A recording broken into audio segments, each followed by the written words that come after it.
Hey, hello everyone. I am Coolest Red. Maybe a little weird to see this type of video come out on my channel. I usually upload fighting game related content, but today I'm trying a Digimon related video. And I'm coming at you with a very interesting deck, you could say. I have a lot of confidence in this deck, in the BT7 meta right now. Current English format, of course. And I'm going to show you some of the cards that I'm playing in this deck, and some of the combo pieces. This deck actually performed really well at DigiFest Arlington that happened a couple days ago, I think, at the time I'm posting this video. And it performed really well. I got third place, piloted by Ying, one of the best purple players in North America right now. So you might already know what deck I'm going to show you today. I just wanted to kind of do a little breakdown and talk about some of the combo pieces if maybe you're new to the Digimon card game or you're interested in trying purple, because I think this deck is a lot of fun and has a lot of potential to combat some of the meta decks that are running around right now, like blue, red hybrid, purple yellow, stuff like that. It has a pretty good chance against those decks, but you have to pilot it really well. Just letting you know that before we get into this. So first off, we're going to start with 4 Demi-Meramons. This is pretty standard. All purple decks usually play, you know, a split of maybe Demi-Mera and Sunomon. You know, Sunomon's another egg you can consider playing in this deck. Not as a 4-of course, as a 5th egg. But usually I find you don't really get to your 5th egg very often. The games end pretty quickly, because you're able to cycle so fast in this deck. And seeing a Sunomon over maybe like a Demi-Mera kind of hurts you sometimes. You can still proc its effect relatively often, but I think I prefer the consistency of the 4 Demi-Mera. But to each their own, you know. Moving on to rookies, we're going to talk about 4 Gabumon. This is the Gabumon from BT2. This is the on deletion trigger draw 2, then trash 1. Obviously we're playing this just to cycle. We want to see all of the cards in our deck very quickly, and we want to fill up the trash as fast as possible, because this isn't as fast as I would say the BT6 meta, but BT7 kind of gives you enough time to set up your trash.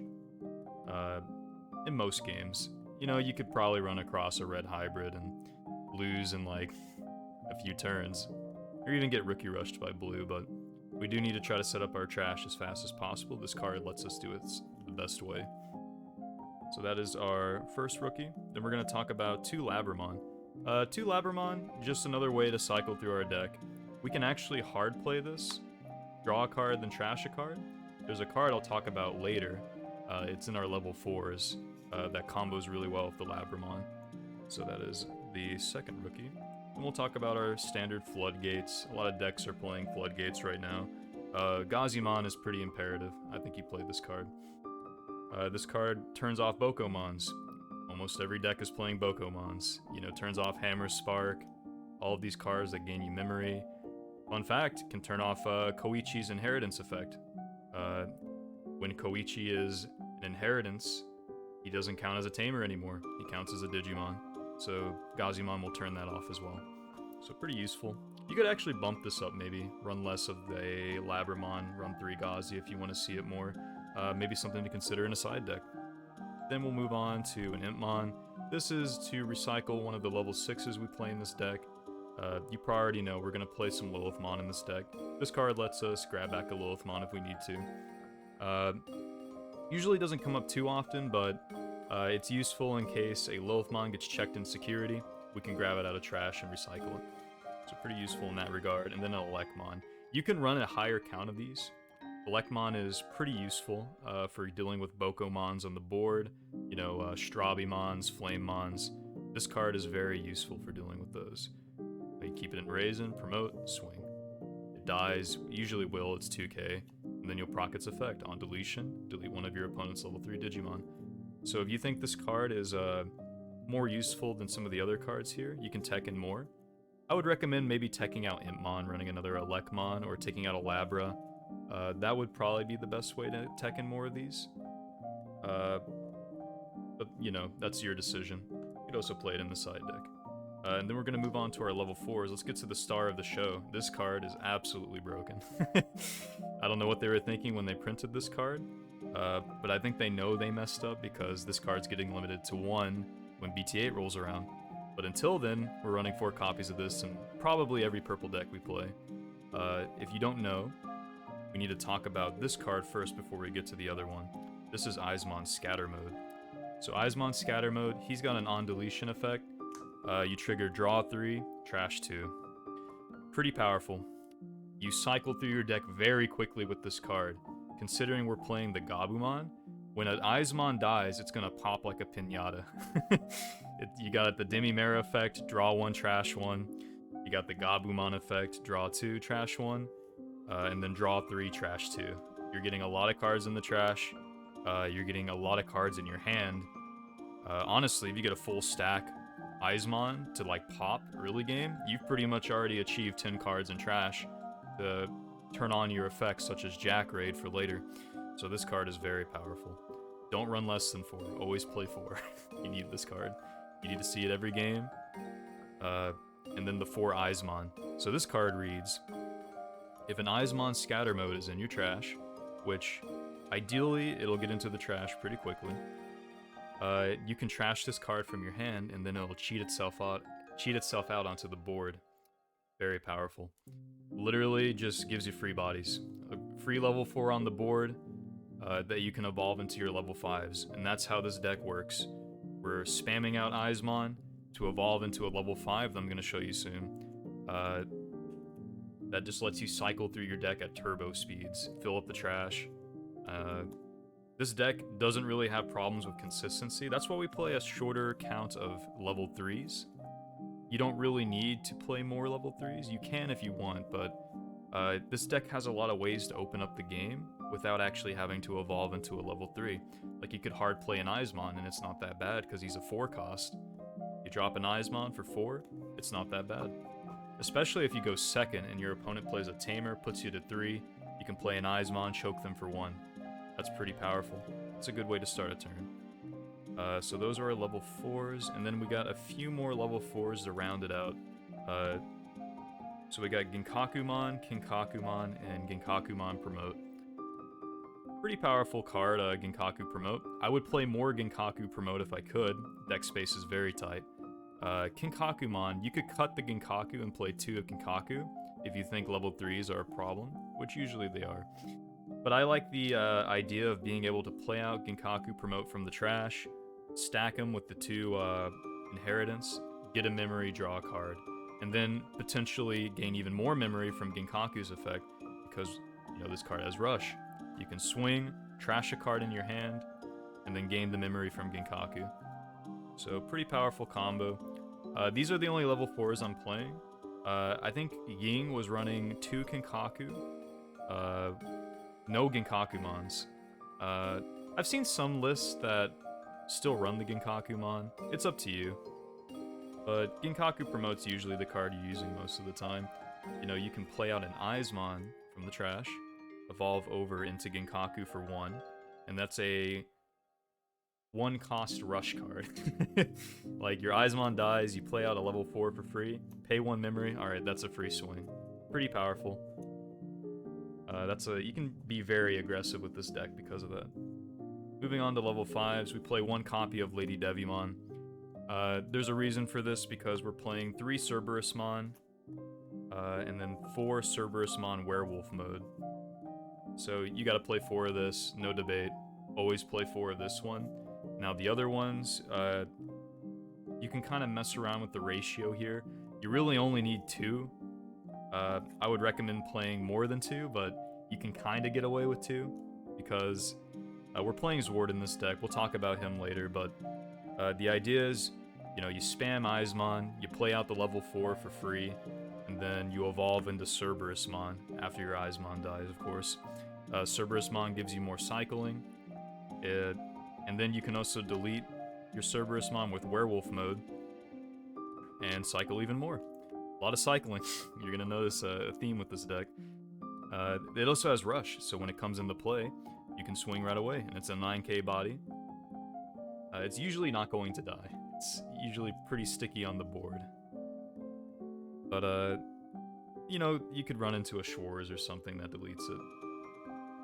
In any case, the reason we do play one Lady Devi is because it's not retroactive like Cerberusmon can be sometimes. It's active the minute you digivolve into it. Draw 2, trash 2, right away. You don't have to wait. Sometimes you'll pass turn by evolving into Cerberusmon, and if you're playing against a blue player, there's a good chance Cerberusmon will probably get stunned, get his sources removed. Lady Devi doesn't care as much because you're going to get the value right away. The inheritance is also very nice. More ways to pop level 3s, which there are a lot of level 3s being played right now. Okomons running around, and then your Flamemons and your Neemons, all that stuff. So the inheritance is pretty valuable. You can also cheat it out of the trash with Zwart's effect, which is pretty useful as well. So that's our level 5s. We're only playing, I think, 8? 3, 4, 5, 6, 7, 8. Yeah, we're only playing 8. You don't really need to play more. You can play 9, but this deck's kind of flexible. Deck space ends up being tight near the end, but you can kind of tech in some cards. I'll talk about a side deck later, too. Let's get to the queen of the deck itself. This is the card that really makes the show work, too. 3 Lilithmon. You could run 2. It's kind of greedy, because you might not see it, but you do cycle through the deck very often. I'm just well too acquainted with having 2 Lilithmons in security, which sucks.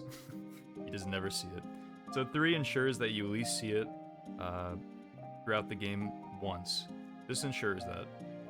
Also, you know, having 2, being able to do plays with 2 copies is very potent. If you don't know what Lilithmon does, Digivolve. If you have 10 cards in trash, you can pull out 2 option cards from the trash, add them to your hand. And then when you use an option card, you gain 2 memory. That's a once per turn.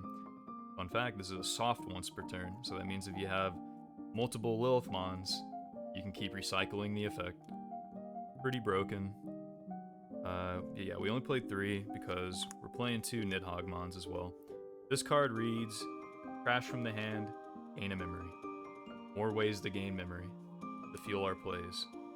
Also, it's not too bad to actually digivolve into this card over a level 5 because it has a when digivolving effect, you can pop a level 4 or lower. Usually, a lot of board states for this game right now kind of end on a couple level 4s. They usually don't end on level 5s too often. Unless you're playing against Yellow Hybrid, they're going to go into their Jet Sylphie very quickly. Yeah, usually a lot of level 4s stick around on the board. Level 5s do come up sometimes, but Nidhogg has the ability to deal with those level 4s very easily. So yeah, he's actually not too bad to devolve into, as well as trashing him from your hand. And then 1 Mastemon. This is what Ying was running in his list as well. This card reads, trash the top card of both players' security. And then you can play 1 purple or yellow Digimon card that's level 4 or less from your trash. So the best target for this is actually your Genkaku promote. You bring him back, it's a rush. So this is actually 2 damage if you have the memory for it. A good finisher card. You evolve into this after all your plays are done, trash the security, bring back Genkaku promote, swing for game.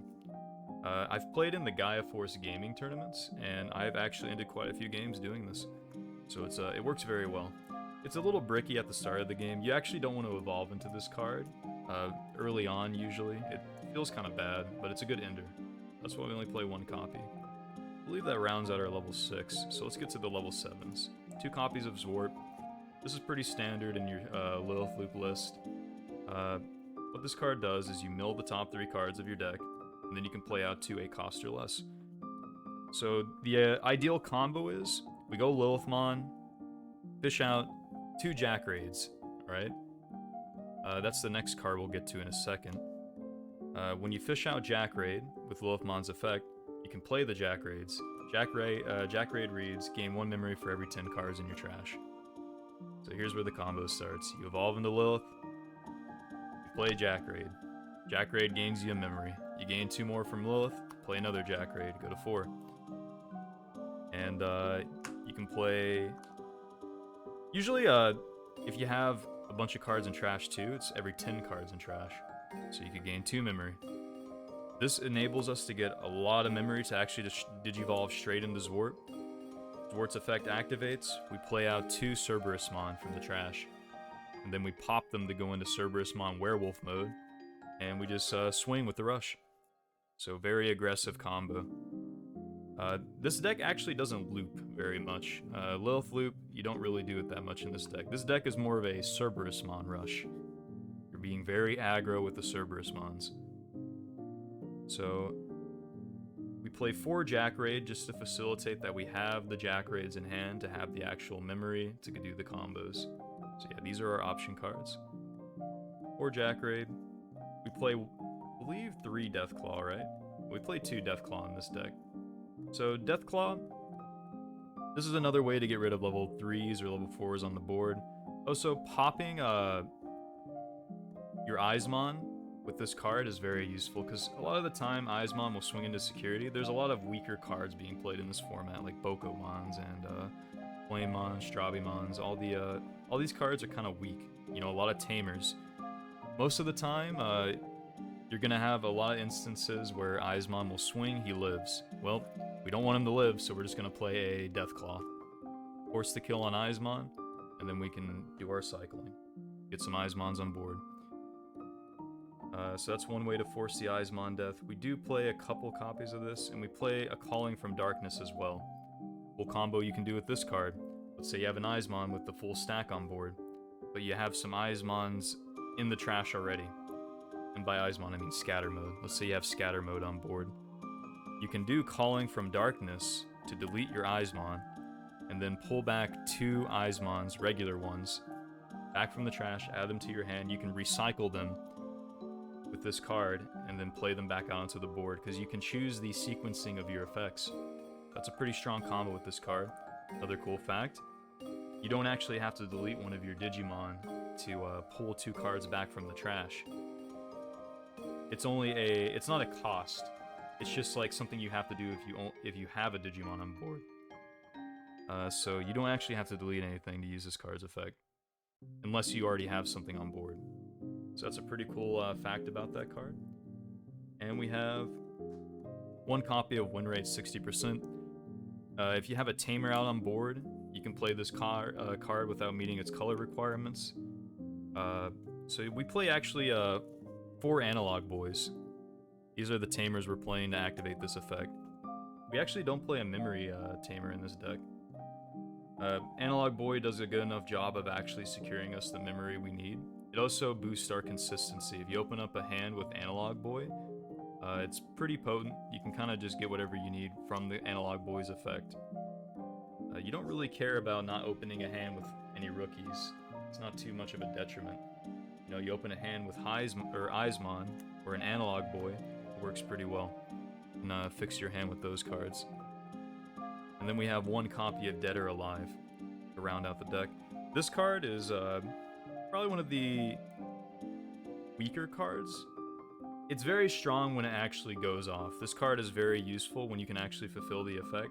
But early game, it's a little bricky. If this is in your opening hand and you gotta trash something, you're probably gonna trash this card. Even if you trash it, you can grab it back later if you really need it with Lilithmon's effect. But what this card does is it'll bring back a level 5 from the trash. The reason we play this is that there's a very powerful combo with Cerberusmon. So you have a Cerberusmon out on board, and then there's a werewolf mode in the trash. You can play Dead or Alive. Dead or Alive will bring back werewolf mode because he's a level 5. Dead or Alive cost 8. When werewolf mode deletes a Cerberusmon, you gain 9 memory. So that means you actually go +1 when you play this card. You go +1 memory. So pretty powerful combo in that regard. The only problem is it is a little useless early game if you don't have the stuff set up. But it's good enough though where we can run 1 copy and get away with it. And it's pretty useful for actually securing the checks you need to end a game. So going back to the Analog Boy, the reason we play this card is because it has an effect where if a level 5 or higher card with sources gets deleted, you can tap the Analog Boy, you gain a memory. And then you can hatch an egg if there isn't already one hatched. Pretty powerful effect because we're deleting our Cerberusmon a lot. So, you know, standard combo, we have an Eismon out that we played from scatter mode. We evolve into Cerberus. We have an Analog Boy out. We drop Werewolf mode. Werewolf mode will delete the Cerberus. We can tap Analog, gain a memory. That's the idea of the combo. And if you have multiple analog boys, you can gain a lot of memory like this. It sets up the plays. Because, you know, once you have the memory from analog boys, maybe you could Jack Raid, go to 3, Digivolve into Lilith, refresh the Jack Raids, keep continuing your turn. This deck has a lot of combo potential. And I believe that rounds out the deck. The deck performs relatively well against most other decks. Like, I would say this deck has a little bit of a problem against Blue Hybrid, which, you know, is pretty, not good. A lot of Blue Hybrids running around, but you can win against Blue Hybrid with this deck. It's just hard. Now that we've gone through the deck profile, let's go ahead and talk a little bit about the side deck. We got a few cards here that are a little interesting, but most of it's pretty standard. We got 2 copies of Neo Devimon. Neo Devimon's a Floodgate, another one we can play in the deck. All it reads is opponent's turn. When an opponent plays a Tamer, you gain 3 memory. It's a good way to deter your opponent from just spamming Tamers, which is pretty common in this set right now. You slam this down against a blue player, they're like, I guess I can't play Tommy. I gotta play Tommy for 6 now, technically. So it's pretty good in that regard. Not useful in every matchup though, because blue is probably the deck that like spams their Tamers the most, because Tommy is such a powerful card. I guess yellow hybrid likes to spam their Tamers too. But yeah, this card is very useful in some matchups. More so than others, but that's why we side deck him, right? 2 copies of Rebellion. This card is probably going to be in most purple side decks, considering how versatile it is. It's not good enough to main deck, I would say, for Lilith Loop, but you know, you gotta tech it in sometimes against Jesmon and X-Antibody, these very aggro OTK decks. Buys you enough time to maybe OTK them next turn with your combos. So, play a couple copies of that in the side deck. If you don't know what it does, it's just block or retaliate when digivolving if you trash a card, so that will definitely stall out a Jesmon. They have no way to get rid of it beforehand. We got a copy of Deathclaw. You tech this in if you're having problems with like Bokomons and you just need to see more Deathclaws. More ways to pop your Eismon if he's not dying enough in security. Because we play 2 in the deck right now, but you can always bump it up to 3 to make sure that you secure the card in your hand and maybe even see it in security. A copy of Flybullet. Flybullet's probably the weaker side deck option in this side deck. If you take anything out, it's probably going to be Flybullet, but it has its uses. It comes up sometimes if you need to get rid of some high end. We have a couple ways to deal with high end in the side deck. Another way is Lucamon Chaos Mode. I think if anything, I would take out Flybullet and add another Lucamon Chaos Mode, because when this card comes up, it's very potent. You know, we play a copy of Dead or Alive in the deck, right? It's basically Gaia Force that can pop a Tamer or a Digimon, so it's versatile. The only problem is you do have to get Lucamon in the trash. It requires a little bit of setup, but it's not too bad. And hitting a Dead or Alive in security and then playing out a Lucamon from your trash for free, that is really strong. It's kind of broken, actually. So the potential of that happening is worth playing him alone, honestly. We got a Vilemon. Sometimes you need a blocker. Some of these decks can be very aggro and very aggressive. Having a blocker to deter that early game is pretty useful. He's not always useful though, because there are a lot of ways in the meta right now to kind of stun him or invalidate him.